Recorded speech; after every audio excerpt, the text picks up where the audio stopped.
Equiduct est un marché boursier réglementé européen destiné aux investisseurs privés. Equiduct permet de tirer parti de la nouvelle concurrence entre les bourses en garantissant aux investisseurs l'exécution de leurs ordres au meilleur prix, toutes plateformes confondues. Bonjour à tous, bienvenue pour le Duplex Bourse de ce vendredi 2 novembre 2012. On rejoint tout de suite Romain Daubry du service Info d'Experts de Bourse Direct. Bonjour Romain. Bonjour Roxane. Alors Romain, après une belle séance hier, un jeudi 1er novembre, le CAC 40 devrait être marqué par l'attentisme ce matin, notamment parce que les investisseurs attendent la publication officielle des chiffres de l'emploi aux États-Unis. À quoi peut-on s'attendre ? Oui, effectivement, Roxane. Alors, un peu d'attentisme ce matin. On est surtout un petit repli technique pour l'instant, qui serait peut-être le jeu d'une figure à en fait un double top, donc deux fois un point haut à 3480, qui permettrait de faire un petit repli. Ça, c'est purement technique, vers 3445. Ceci dit, on était plutôt porté hier par le New York, qui a bien monté grâce au secteur des technologiques et notamment des semi-conducteurs, et puis des chiffres de l'emploi privé qui étaient meilleurs qu'attendus. Alors, à prendre avec des pincettes parce qu'on voit qu'ils sont très souvent révisés ces chiffres, mais il y a quand même eu 158 000 créations d'emplois. L'ISM manufacturier était bon aussi.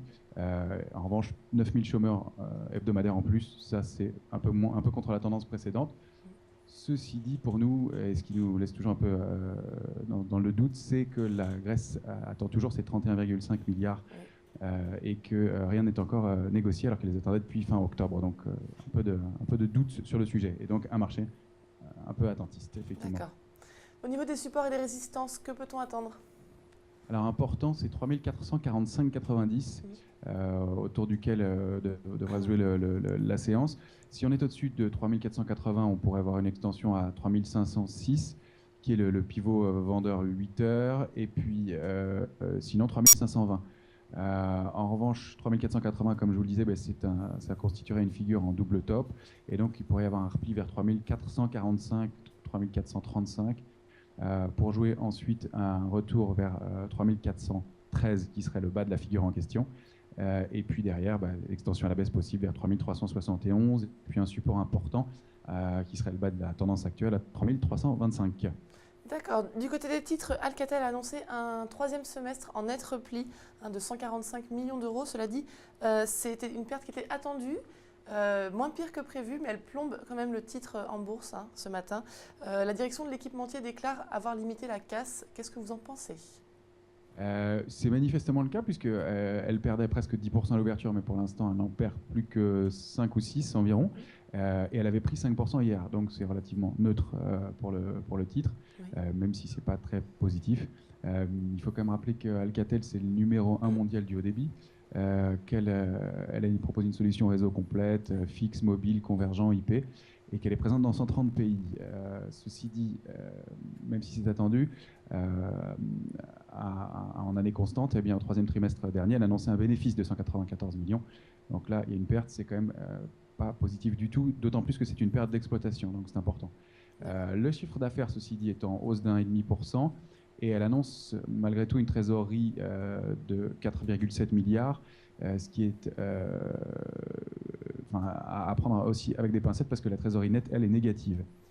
Ceci dit, elle a déjà réalisé 450 millions d'euros d'économies, et ce qui est délicat pour elle, c'est son modèle à cheval entre l'Europe et les États-Unis, puisqu'elle doit gérer des systèmes de retraite à l'américaine, par exemple, et puis elle a aussi maintenant des coûts de restructuration importants. Ça représentait déjà 1,25 milliard pour elle. Donc c'est à surveiller. Ce qui est positif et qu'on peut noter, c'est que les développements potentiels de la fibre optique et de la 4G l'ouvrent des perspectives. Portes, on espère que ça va être sympathique, qu'elle aura de gros dossiers. Ce qui est beaucoup plus difficile, c'est que c'est un secteur qui est très concurrentiel. Il y a de plus en plus de concurrents, ce qui signifie des marges de plus en plus faibles. À noter que son gros concurrent chinois ZTE a publié des résultats pas terribles non plus récemment.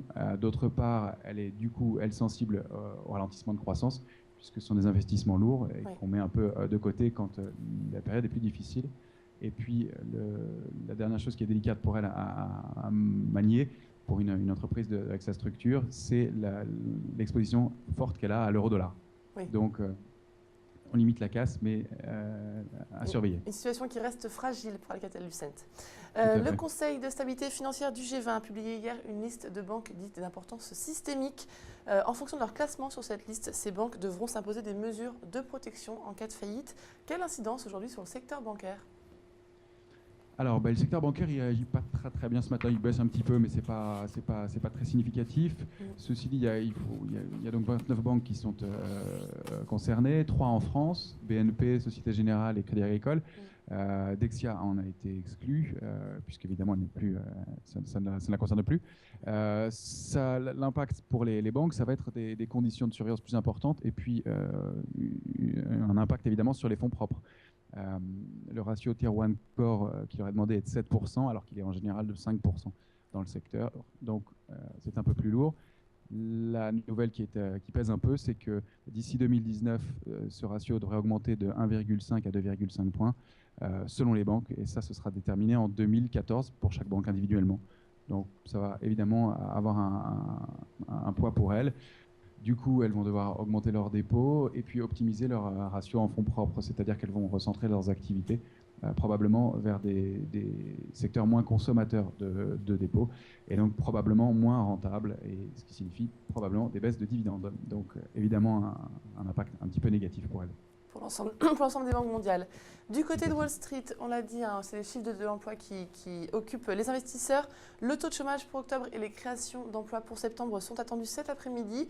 Les commandes de l'industrie pour le mois de septembre vont également être dévoilées dans la journée. Comment va se comporter la place new-yorkaise à 4 jours de l'élection et avec ces chiffres-là ? Alors c'est vrai qu'il y a pas mal d'éléments, beaucoup de statistiques. On attend le taux de chômage cette fois-ci en légère hausse, plus 7,9, mais donc ça se stabiliserait. Du côté des créations d'emplois globales cette fois-ci, et non plus sur le secteur privé uniquement, on attend 125 000 contre 114 000 le mois précédent. Alors attention, ce sont des chiffres qui sont révisés régulièrement depuis avril dernier, donc toujours à prendre relativement. Ceci dit, c'est plutôt positif, même si le secteur public a détruit des emplois. Donc pour ce qui est des statistiques pures, voilà ce qu'il faut en attendre, et c'est ça qui orientera la tendance qui pour l'instant est un peu incertaine. Après, il y a toujours l'impact du coup de Sandy, on ne le connaît pas très bien sur le PIB. Oui. On sait qu'il pourrait être de l'ordre de 0,4%.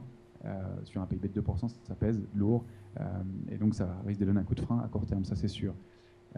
Quant aux élections, enfin, le système est le suivant, c'est que le président sera effectivement élu le 6, mais il n'entrera en fonction que le 1er janvier. Donc en attendant, c'est surtout l'impact pour le mur fiscal qui compte. C'est-à-dire que si les républicains et démocrates ne réussissent pas à négocier des mesures fiscales, eh bien c'est un système automatique de réduction des dépenses publiques et de hausse des impôts qui sera mis en place. Et là, clairement, on aura droit à une baisse du PIB. Donc, il faut qu'ils réussissent à trouver un accord d'ici là. Et l'élection présidentielle, même si elle est importante, bien entendu, est à mettre un peu en retrait par rapport à cet événement majeur. D'accord. Merci beaucoup, Romain Daubry, pour toutes ces précisions. Vous êtes bien sûr une très belle séance et on vous retrouve lundi. Merci.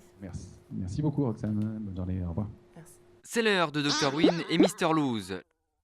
À gauche, c'est Mr Lose. À droite, Dr Win. Leur point commun, investir en bourse. Leur différence, Mr Lose réalise toujours ses transactions sur le marché historique. Dr Win, il sait qu'être un winner, ça se joue dès l'exécution de ses ordres. Il utilise donc Equiduct. Aujourd'hui, nos deux investisseurs ont décidé d'acheter le même titre. Et c'est la lose pour Mr Lose. Pas de chance, il y avait un meilleur prix ailleurs. C'est tout l'inverse. Pour Dr Win, son ordre est exécuté à un meilleur cours que sur le marché historique. Dès l'exécution, il fait une meilleure opération. Vous l'aurez compris, optimiser ses gains en bourse, ça commence dès l'exécution. Equiduct, la bourse des particuliers pour une meilleure exécution.